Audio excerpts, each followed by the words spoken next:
বলবো নাম ধরে থাক।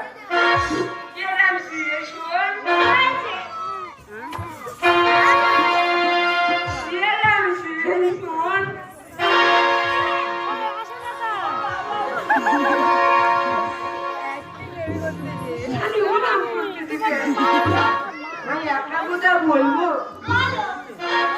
একটা কথা বলবো, তুই অনেক দূর পড়াশোনা করছো না? আরে একটা কথা বলবো, তুমি একটা সত্যি কথা বলবো, তুমি এই যেদিন আসতে আমরা পাখি অনেক মারতাম আর বুঝতে পারতাম না যে এই পৃথিবীতে একটা প্রাণী একটা উদ্ভিদের কত যে প্রয়োজন। তাই আমি তোমার সঙ্গে যদি থাকি না, তুমি যদি আমার সঙ্গে থাকো না, আমার জীবন ধন্য হয়ে যাবে। তুমি আমার সঙ্গে থাকো তো?